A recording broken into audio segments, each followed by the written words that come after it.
Hello everyone, welcome to my channel Anshu Nikki queens. నేను ఈరోజు అయితే మీకు కరివేపాకు పొడిని ఎలా ప్రిపేర్ చేసుకోవాలో చూపించబోతున్నాను. దానికోసం కొంచెం కరివేపాకు కొమ్మలను అయితే తీసుకుందాం. ఇలా తీసుకున్న కరివేపాకు కొమ్మల నుండి కరివేపాకును రుబ్బుకుందాం. ఇలా రుబ్బిన కరివేపాకుని నీట్గా 2-3 సార్లు వాష్ చేసుకుందాం. ఇలా వాష్ చేసుకొని ఈ కరివేపాకుని ఒక రోజంతా ఆరనివ్వాలి.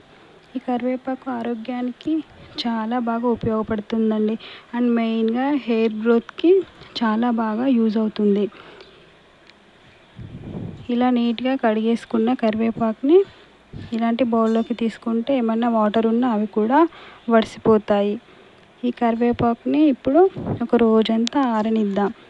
ఆరిన తర్వాత కరివేపాకు చూడండి, మనకి ఇలా చక్కగా ఆరిపోయి ఇలా ఉంటుంది. ఇలా ఆరేదాకా ఎండబెట్టాలండి కరివేపాకుని.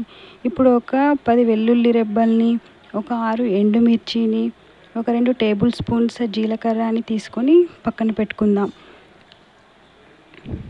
ఇప్పుడు మనం ఆరబెట్టిన కరివేపాకు ఉంది కదండి, దాన్ని తీసుకొని ఫ్రై చేసుకోవాలి. దానికోసం నేను స్టవ్ మీద ఒక కడాయిని తీసుకున్నాను. ఇలా కడాయిని తీసుకున్న తర్వాత ఎండబెట్టిన కరివేపాకుని ఇందులో వేసి రోస్ట్ చేసుకుందాం. ఇది రోస్ట్ చేసుకుంటున్నప్పుడు మంచి అరోమా వస్తుందండి. ఈ కరివేపాకుని మనం కర్రీలో వేసినప్పుడు పిల్లలు పక్కన పెట్టేస్తుంటారు. అలా కాకుండా ఇలా ఒకసారి కరివేపాకు పొడిని ట్రై చేసి చూడండి, పిల్లలు ఎంతో ఇష్టంగా తింటారు. ఇది వేడివేడి అన్నంలోకి నెయ్యి వేసుకొని ఈ కరివేపాకు పొడిని కలుపుకొని తిన్న టిఫిన్స్లోకైనా చాలా బాగా యూజ్ అవుతుందండి. చాలా బాగుంటుంది టేస్ట్ కూడా. చూసారా, కరివేపాకుని ఇలా రోస్ట్ చేసుకుందాం. ఇలా కొంచెం మనకు ఆ అరోమా తెలుస్తుందండి ఫ్రై అయినట్టు. అప్పుడు దీన్ని రోస్ట్ చేయడం ఆపేయాలి. మనం కరివేపాకుని ముట్టుకున్నప్పుడు ఇలా విరిగిపోతుంది. అప్పటిదాకా రోస్ట్ చేసుకొని పక్కన పెట్టుకోండి. ఇప్పుడు ఇదే కడాయిలోకి ఒక టేబుల్ స్పూన్ ఆయిల్ తీసుకుందాం.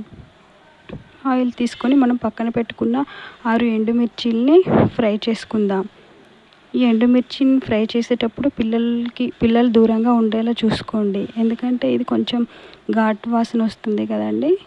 సో అలా ఇప్పుడు ఒక టేబుల్ స్పూన్ ఆయిల్ తీసుకొని అందులో ఎండుమిర్చిని బాగా ఫ్రై చేసుకుందాం.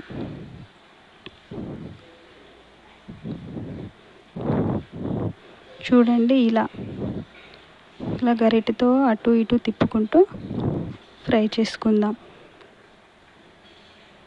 చూసారా, ఇవి మనకు చాలా చక్కగా ఫ్రై అయిపోయాయి. ఇలా ఫ్రై అయిపోయిన ఎండుమిర్చిని కూడా పక్కన పెట్టుకొని ఆరనిద్దాం. రోస్ట్ చేసిన కరివేపాకుని అండ్ ఎండుమిర్చిని చల్లారనిద్దాం. చల్లారిపోయిన తర్వాత ఈ ఎండుమిర్చిని, వెల్లుల్లి రెబ్బల్ని, జీలకర్రని వేసి కొంచెం సాల్ట్, జీలకర్రతో పాటు సరిపడా మనం తీసుకున్న కరివేపాకుకి సరిపడా సాల్ట్ని తీసుకొని మిక్సీ పట్టేసుకుందాం. మిక్సీ పట్టుకున్న ఈ పౌడర్ని చక్కగా ఒక బౌల్లోకి తీసేసుకుందాం. ఇప్పుడు మనం డ్రై రోస్ట్ చేసుకున్న కరివేపాకు ఉంది కదా, దాన్ని కూడా పౌడర్ లాగా మిక్సీ చేసుకుందాం. చూసారు కదండి, కరివేపాకును కూడా మిక్సీ పట్టేసుకున్నాం.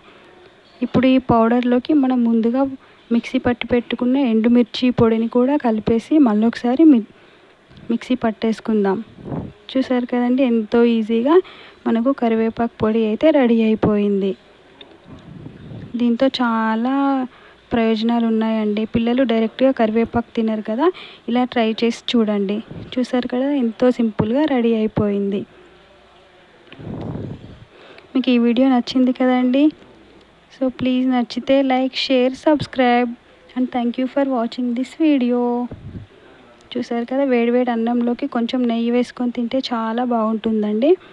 అలాగే ఇది ఉప్మా రవ్వలకు కూడా బాగుంటుంది. Thank you.